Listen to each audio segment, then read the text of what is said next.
Greetings in particular to the youth of India and beyond.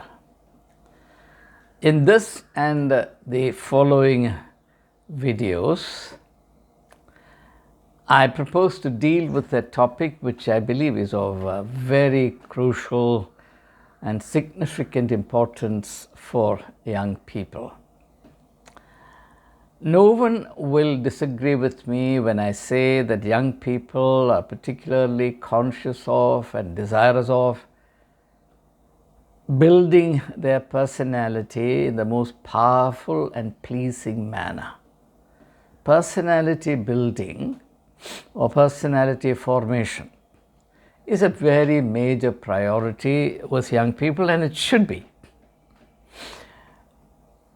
What differs is how people understand this particular goal to be realized. In other words, the understandings about personality differ, and therefore the strategies or ways for realizing personality will also differ. One powerful aspect of personality formation that I have experienced for myself, and therefore I'm very happy and confident in sharing this with you, is that the power of personality is manifest in transcending the patterns and presumptions of the status quo. Let me explain. There are two types of personalities. One is the personality of conformity. People simply conform to the existing ideas and assumptions, norms and practices, expectations and tastes, and by manipulating them, try to convince others that they are worth attention or worthy of attention. But there is a different approach, completely different approach to personality formation, and that is the approach by which a very tiny minority of people would adopt this path, the approach by which individuals transcend the spirit of the age, or the fashions, the trends, the assumptions, the dominant or the popular ways of the times. Or let me put it very simply, the two completely contrary approaches to personality formation. One is conformity to the given context, and the other is the struggle to rise above the given context. Now, surely I don't have to argue this in great detail, that the strategy of conformity does not take any great effort or genius. Anyone can conform to the given context, and in one of my earlier videos I compared such human beings to the chameleon, which assumes the color of its environment and therefore survives. So this strategy towards personality formation is predicated largely on survival. How to minimize stress and strain on oneself, how to have an easy time, how to be popular, and also how to be, and this is the most important word today, how to be successful. Fortunately for me, I came under the influence fairly early in my life of a Spanish philosopher called Miguel de Unamuno, and his classic work, which I commend to all my viewers, particularly young people, The Tragic Sense of Life. This great Christian philosopher, unrivaled by any, at least in Spain in recent times, in the modern age, his prayer for himself was, Lord, I do not ask for peace, I ask for greatness.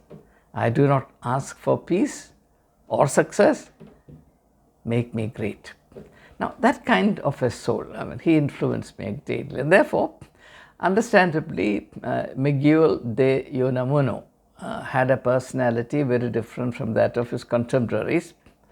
Now, Jesus had a personality quite or strikingly different from that of all else in his times, otherwise he would not have been targeted and crucified. I'm sure Giordano Bruno the great thinker of the Middle Ages, close to Renaissance, would not have been burned at stake, or say Luther attempted to be killed by the church hierarchy of the times, or Galileo persecuted, as we know the great story of Galileo, how he was forced to recant the most significant finding of a life, scientific discovery of a lifetime. So instances can be multiplied ad nauseum. So we remember people, and this is something I would commend to young people. Please remember this. We remember only those who try to transcend their times. People who happily, successfully, comfortably conform to their times are completely forgotten. Nobody thinks a second time about them.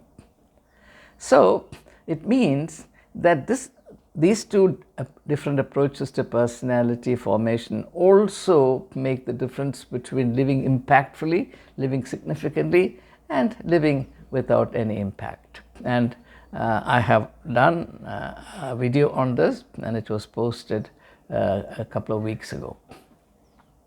Now, in order to make this idea clearer, I'm going to take the help of an author whom I greatly admire. He is not a particular favorite with priests or Christian theologians, especially those who read wider than what most people read. His name is Ernest Renan, E-R-N-E-S-T, Renan, R-E-N-A-N.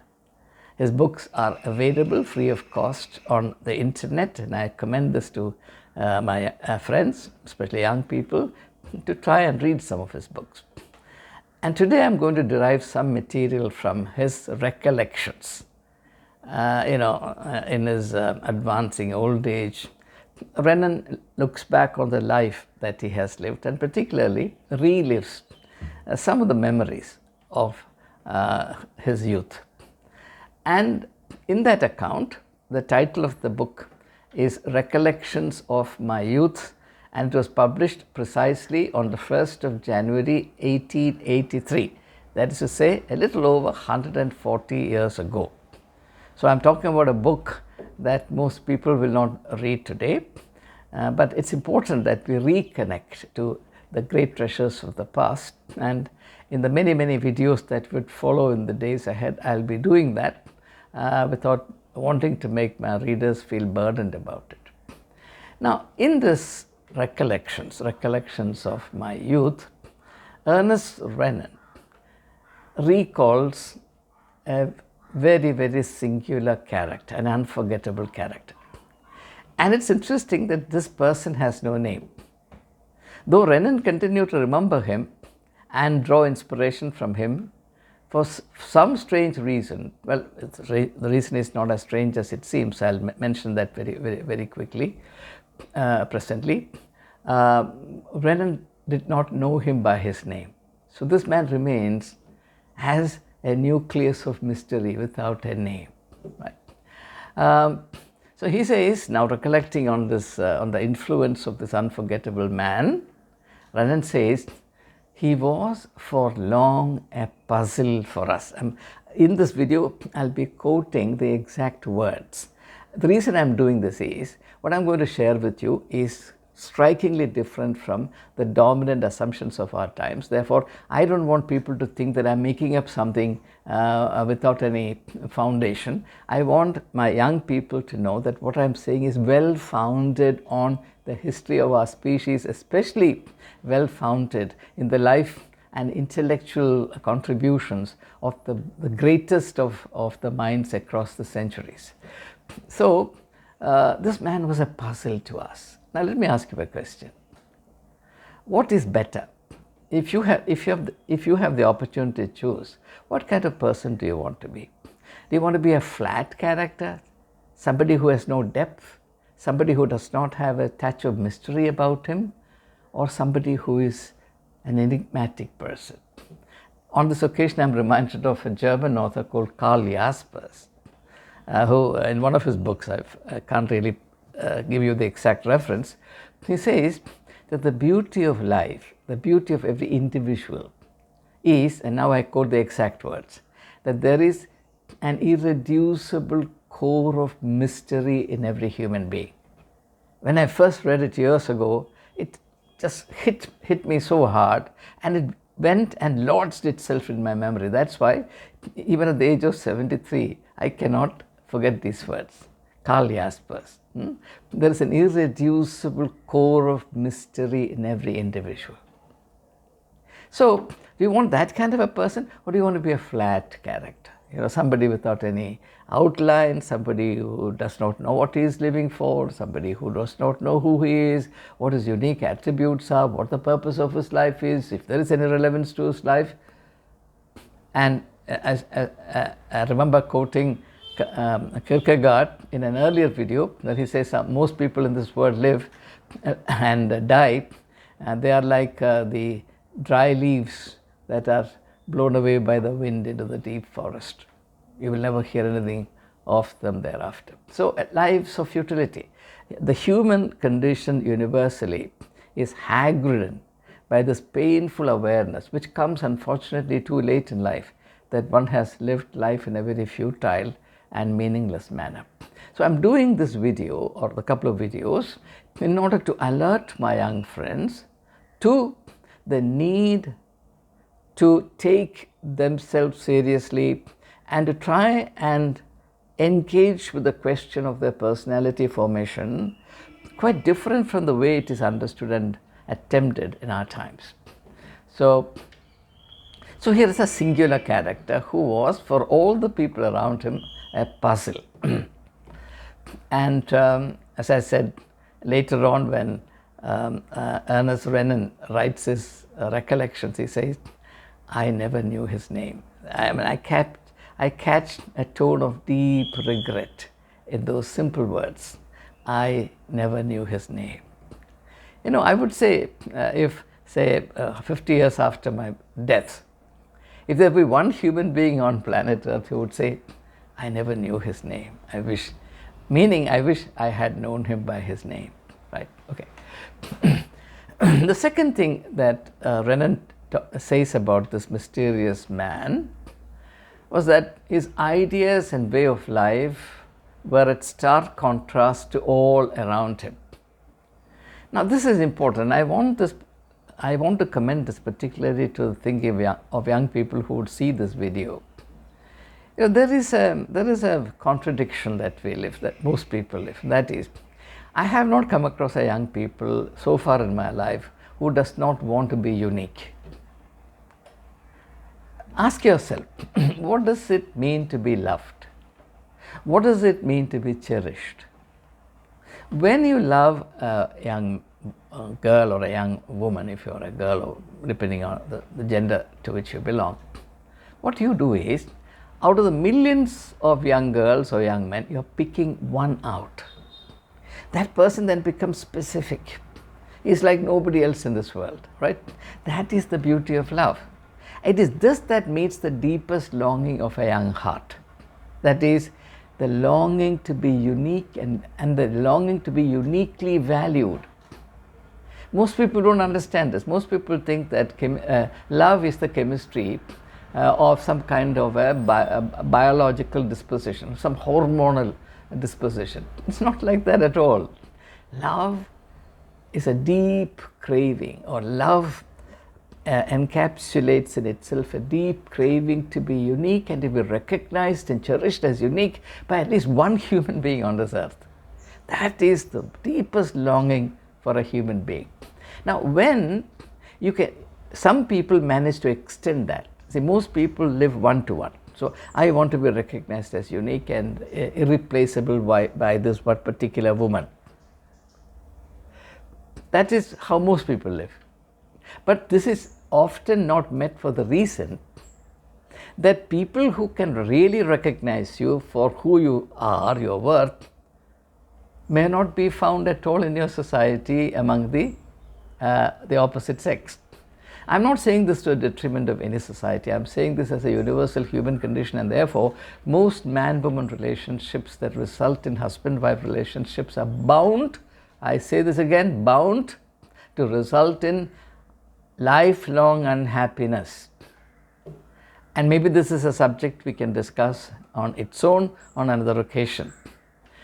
And that frustration must be understood. That is, it's a frustration of the deepest longing that one be recognized as valuable and unique, at least by one other human being, without which life loses all its worth. So here is a man who was at stark contrast, his ways, his values, what he lived for, everything about him was at contrast to the people around him. But we want to be unique, at the same time we want to be like everybody else, and I find this to be absolutely ridiculous, laughable. Most people, young people, blindly imitate others, and yet they also crave to be unique. Simple logic, ask yourself, if your only aim in life and all that you do all the time is to be like somebody else, say for Amitabh Bachchan or Shah Rukh Khan or what have you, then where is your uniqueness? Even if you are a second-rate Amitabh Bachchan, even if you are a carbon copy of Amitabh Bachchan, you will have zero value, zero value. You know this? People will only laugh at you. For example, in Kerala, there was a time when many aspiring young singers who wanted to be playback singers and recognized as great voices, they tried to dress like K.J. Yesudas because he was the icon of music in Kerala. And many of the people who tried to do that invited ridicule upon themselves.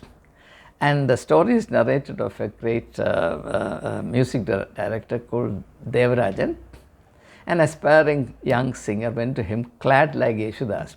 And he one look at him, he said, look, simply because you dress up like Yesudas, don't think that you can sing.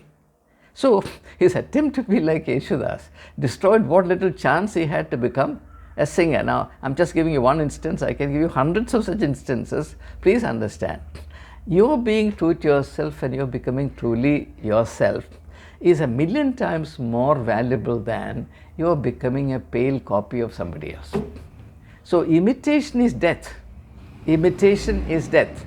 Your uniqueness as a human being dies when you imitate others, right? Otherwise, you should imitate somebody who is larger than life, and no human being, no matter how celebrated, is larger than life. That's why imitating Jesus Christ is fine, because he is much, much, much larger than life. I truly believe that human imagination cannot exhaust the possibilities that Jesus comprehended in himself, but only a very small fraction of what he was, who he was revealed, because the limitations of the period in which he lived and the limitations of the people among whom he did his work were so serious that only a very small fragment, a small spark of what he was could have been revealed. If Jesus had lived in our times, he would have revealed himself in an entirely different manner, and far more perhaps than he did in those days. So, the second point of interest to note here is that this man had the courage to be different from the rest of the society. Whereas we want to conform, and at the same time we want to be unique. The third thing that Ernest Renan says about this man without a name, this enigmatic man, is that he came to be avoided by others. And there was a reason why he was avoided by others, and this reason amuses me a great deal. You know his main offense? You know why people are offended at him, the people around him? Because of a very major offense. What was that offense? Ernest Renan says, and I quote, he sought to impart his ideas to them. To become despised, hated and avoided by others, you don't need to do a heinous crime. All you have to do, and it was my own experiences are recorded in this, what is written 140 years ago. I have not concocted this theory. Please read the book. It's available free of cost. Ernest Renan says this great man, this mysterious, enigmatic man, was shunned like bubonic plague by others because he sought to impart his ideas. It's a very costly thing to do. Jesus was killed also because he taught, and he taught, and by teaching, he tried to impart ideas to the people. So, now, not only that he imparted his ideas, the real problem was that his ideas went above their heads. See, most people want to live life at the lowest level. They don't lift their mind or their imagination to anything higher than what they are used to. And if anyone challenges them to raise their imagination or their thinking a little bit, they react very violently. They think of that man as their cast enemy. So people avoided him and therefore he was condemned by the society to live alone. Then Renan says something even more important. And this is something that I want to recommend with all the enthusiasm that I am capable of to young people. Renan says that the way this man lived and his personality, both together reminded people of another world. Oh, I wish I had the linguistic skill to communicate to you the importance and the beauty of this statement. Simple statement. His personality, his way of life was such that it reminded people of another world. You see, this is really the spiritual challenge. When Jesus said, you are the salt of the earth, you are the light of the world, this is actually what he meant. Our life, our personality should be such that those who come into contact with us become reminded of another world. If you really analyze the life and mission of Jesus Christ and come to its quintessence, you'll realize that this was exactly what Jesus was doing. Let me give you a very familiar example. When Jesus was tempted by Satan, he was tempting Jesus to be like everybody else. You have the power to do miracles, do miracles, like the miracle working God in our times. But Jesus refused to exercise his powers because by doing so, he wanted to point to the reality of another world. Man does not live by bread alone, but by every word that comes from the mouth of God. There is another resource. That resource is available only from another world. It's amazing, isn't it? So, this is the significance of a man's life, that his life becomes a living reminder that beyond the material world that you live in, beyond life in nature, there is another life, there is another world. That to me is the greatest challenge. That's the greatest excitement. So he lived, this man without a name, lived a life that reminded people that this was not the material world, the physical world, the world as they saw it was not the be-all and end-all of life. Now comes the fourth important attribute, and I want to commend this again. And perhaps I'll close on this because otherwise the video will become longer than it should. Ernest Renan says about this man, whom he came to admire greatly in later times, he says he never went to church on Sundays. He never went to church on Sundays. Why? And then he goes on to say that he refrained from making explicit or making a show of his piety. He did not want to be seen by others as a very pious and godly man. Now here, Renan, by making this observation, is raising an important question. Is our religious life only a matter of conformity? We are all told that on Sundays we must go to church. We must be seen as going to church. Whether we go there to worship or not is a different issue. Thomas Hardy, the English novelist, said in a light-hearted manner that when he was a young man, he never missed Sunday service because he went there to see beautiful girls. So from a kind of official perspective, Thomas Hardy was a very pious man because he never missed Sunday service. But this old man, this mysterious man, was an exception. He never went to church on Sundays because he did not want to make a public display of his religiosity. And what was the consequence? The consequence was predictable, and I am going to read Renan's words. These are not my words. He was despised by the clergy as a dangerous man. Why was he dangerous? Not because he was a predator, not because he was a rapist, not because he cheated people, not because he was violent, nothing of the sort. He was a dangerous man because he did not attend Sunday service. And again, I'm quoting the exact words from Denon's recollections. His name was always mentioned by the priest with repugnance. Repugnance is a very strong word, as you know. His name was mentioned with great repugnance. The reason? He did not attend Sunday service. Well, again, the principle of conformity. As far as the priests are concerned, if people conform to the patterns that they set, they're wonderful people. But if somebody wants to be unique, if somebody thinks differently, and if somebody is a seeker, somebody wants to be true to himself, somebody is not interested in public displays of inner states of spirituality or affection, etc., then that's a big problem. Now, in this context, let me also say something because it is related to this. This man was never seen by anyone as praying. Not only that, he had the indiscretion to make a statement once, and that is that most people insult God through their prayers. Now, this is something I'll take up in the next video. Already it's 26 minutes. I'll close. And all I want to do at this point in time as I conclude this video is to request my young people to regard the most important truth, that there is another approach to personality formation.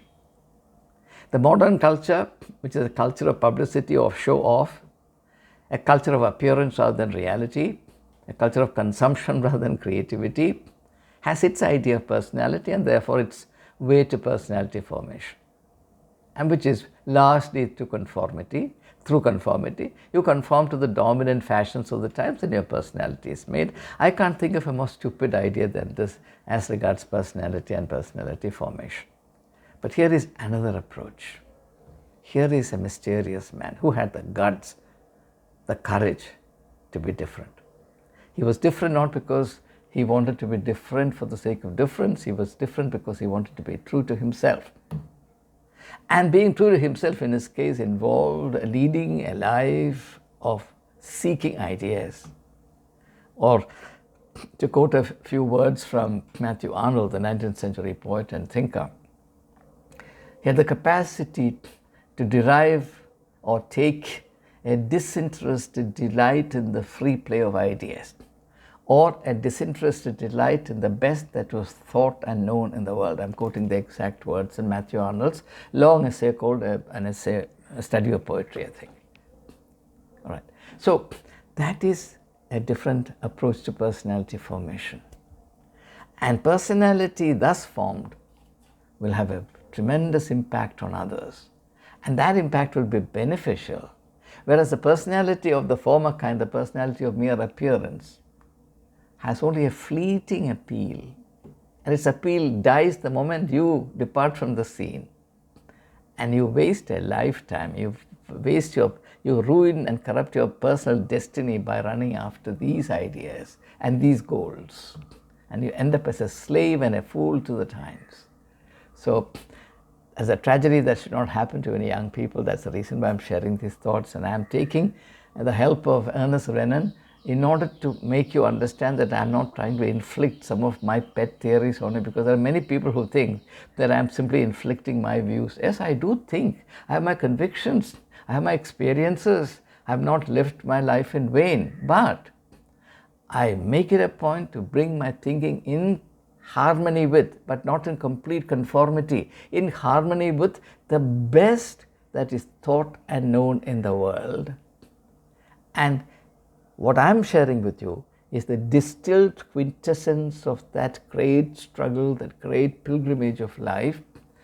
And I also share these words with much personal sadness, because when I was growing up, when I was a young man, when my personality was being formed, I did not have the benefit of any of these words of guidance. It should not be so with you, and I'm sharing these insights with you in the hope that you will take these words seriously and give this a good enough thought. Thank you, and more thoughts will follow in the next video.